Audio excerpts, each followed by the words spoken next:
oral application. Sorry, Ezekiel book.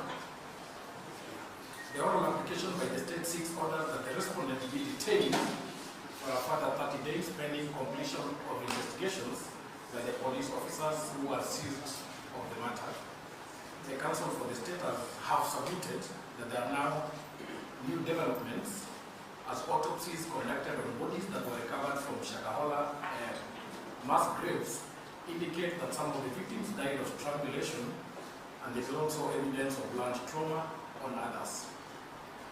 This report or information urged the prosecution counsel was not available in the state at the time the motion dated on 8th of April was presented, hence the new basis for orders being sought. The state has relied on the affidavit of Mr. George Muriuki, ASP, sworn today, whose contents in the form of depositions I will summarize as follows: that there have been a substantial change of circumstances that warrant the court to grant custodial orders of the respondent for a fresh period of 30 days to make a total of 37 days. That there is evidence that deaths occurred in the respondent's church as per the OB reports annexed to the deponent's earlier affidavit in support of the application dated 28th of April, that although the deaths were reported to the police, there was no reason at the time to suspect that the cause of deaths was criminal in nature, as no autopsies had been conducted on the bodies at the time.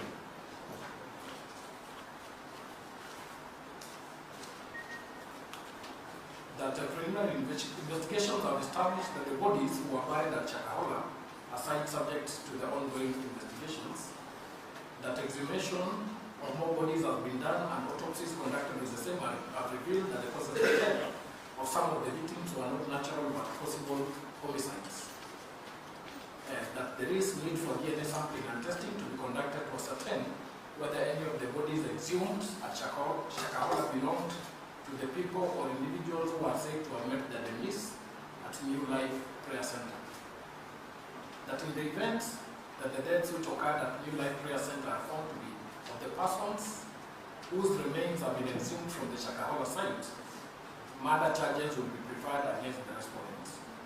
That the respondent commands a youth following and is a person of immense influence who is likely to interfere with witnesses. It is on the basis of the foregoing depositions that the state seeks that the respondent be detained for a fresh period of 30 days.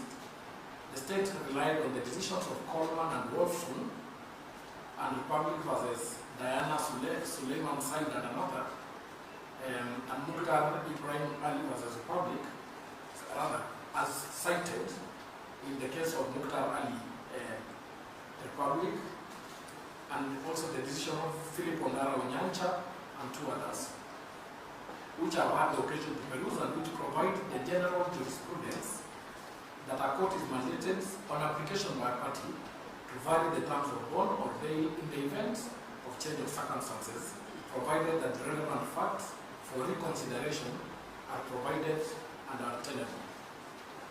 Counsel appearing for the respondent have resisted the application, urging that what the state is attempting to do is a witch hunt and an attempt to use the court process to curtail the respondent's liberty for as long as possible by claiming that the circumstances have changed to warrant such detention. It is stated that the respondent has cooperated with the police by presenting himself when he was summoned and even recorded a statement under trial.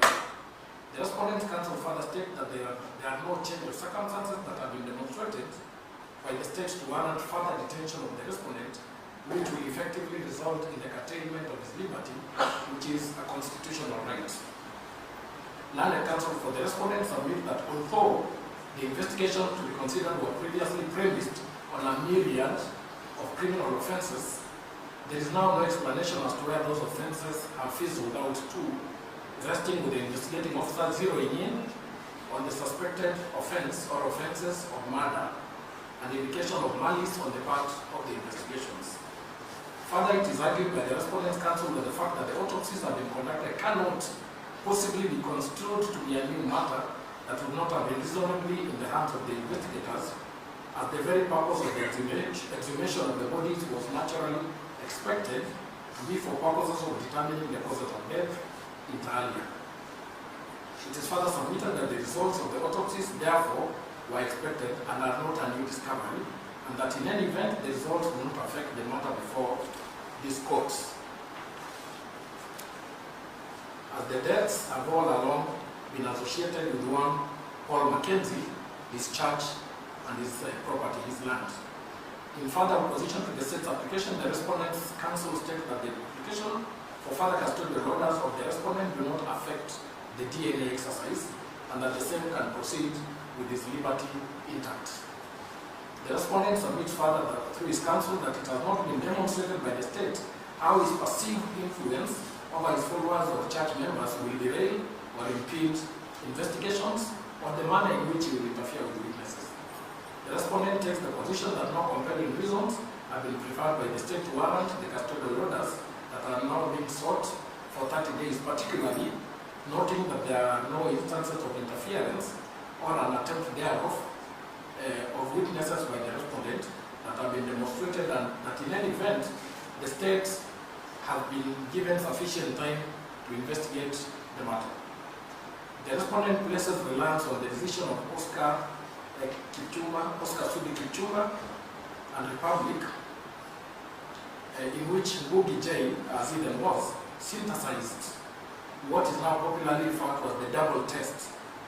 In the decision, it was held that in such controlled detention applications, the state must first persuade the court that it is acting in absolute good faith and that the continued detention of the individual without a charge being preferred is inevitable due to existing exceptional circumstances. And that secondly, the court observed, the state must demonstrate that the continued detention of the individual without charge is the least restrictive action it can take in balancing the interest in a potential criminal trial. The state in rejoinder told the court that as the initial application was made under the Prevention of Terrorism Act, POTA, it is available for this court to extend the detention period for a further 30 days, noting that POTA provides for such extension for up to 60 days. It should be 360 days, I'm sorry. 360 days.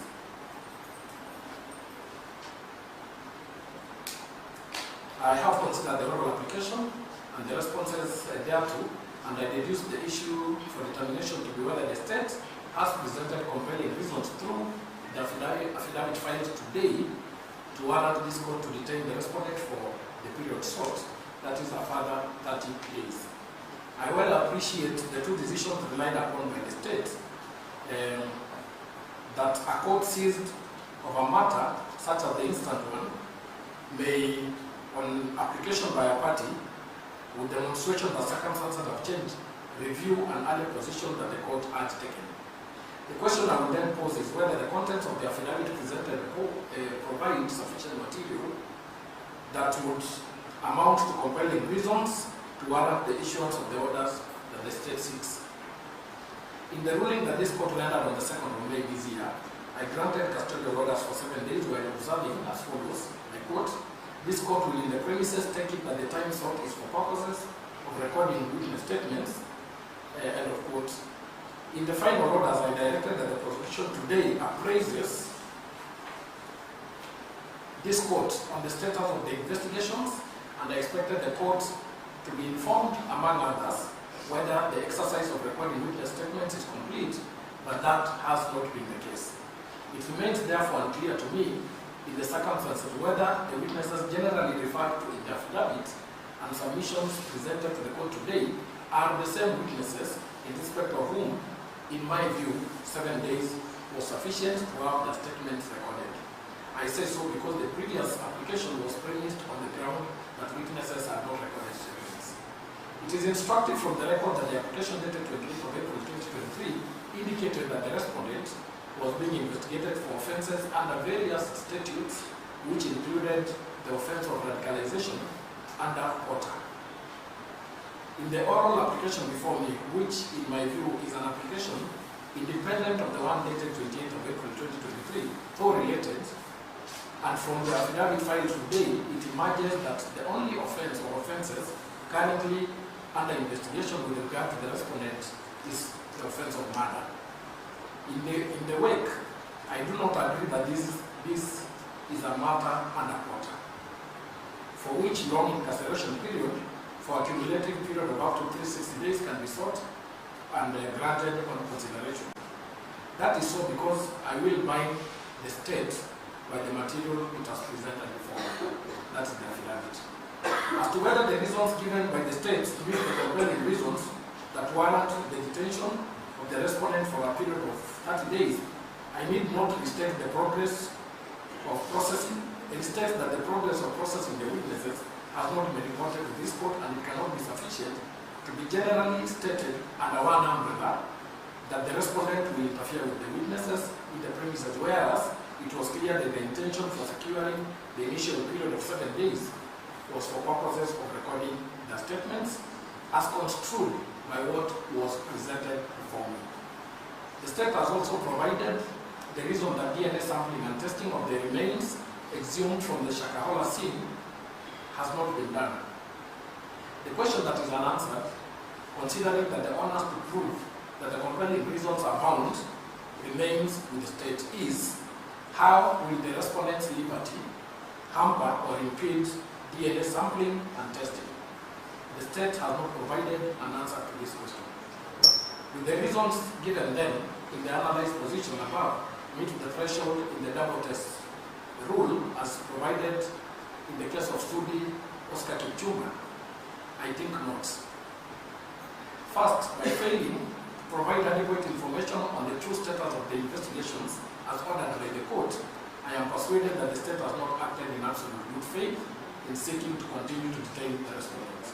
For instance, the state, despite having been given time to record audited statements, has not provided information on the position now subsisting, whether those witnesses have recorded statements or not.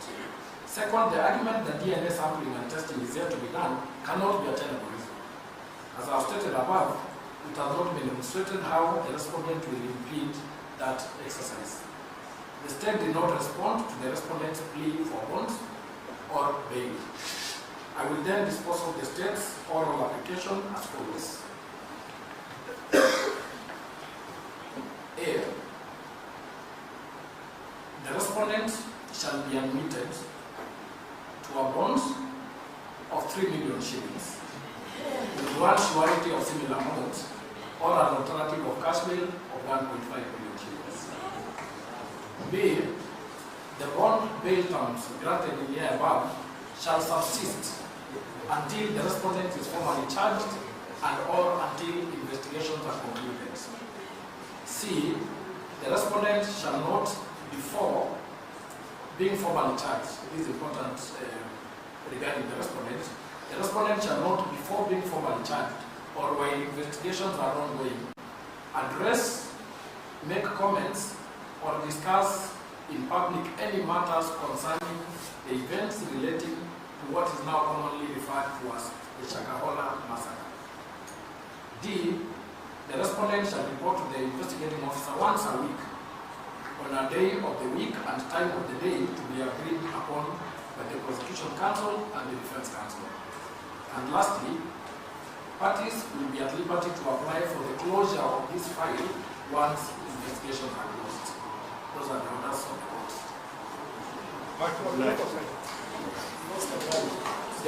The ruling has to be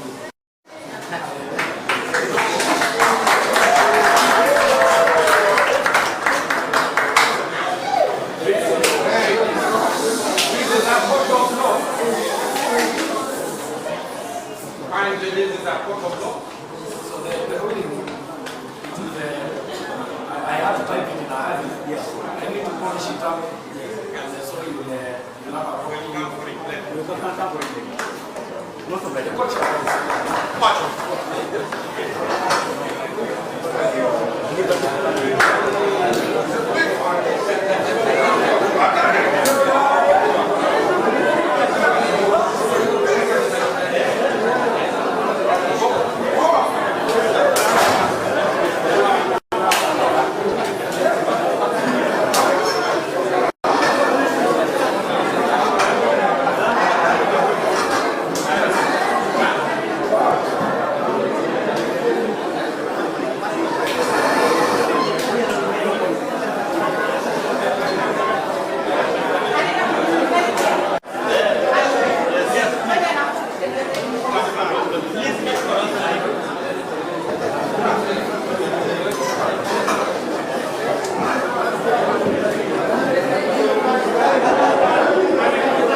Hakuna kitu ulininyima ili niwe jinsi nilivyo. Ulibeba yote, aibu. Ulimwengu mzima ulikuona ukiwa uchi, ili angalau mimi nitumike siku moja niwe mtu. Naomba unijalie neema nimalize salama. Nipe nguvu nifanye hii kazi, hata kama iko na maziko. Asante ni kwa ajili ya neema. Asante ni kwa ajili ya kulinda. Heshima na utukufu niwe mwanapunda, nikubebe Kristo, nimalize salama. Yesu.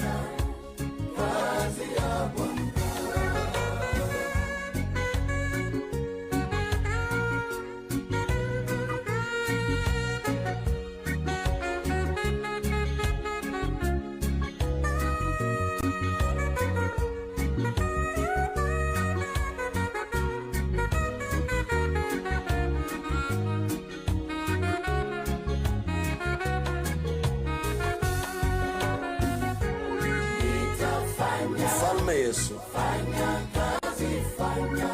unapochunguza maisha yangu waona kasoro nyingi. Ukilinganisha yale ambao umenifanyia na yale ambao nimefanya, sistahili hata kuinua macho yangu kutazama, hata kuinua mikono yangu na kukuabudu. Nimejawa na kasoro.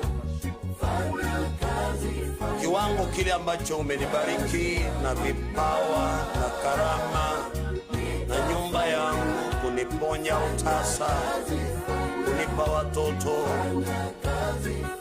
kuponyesha vidonda vya maisha yangu na kuniondolea aibu. Lakini mimi hakuna kitu nimefanya. Mara nyingi nimeleta aibu mbele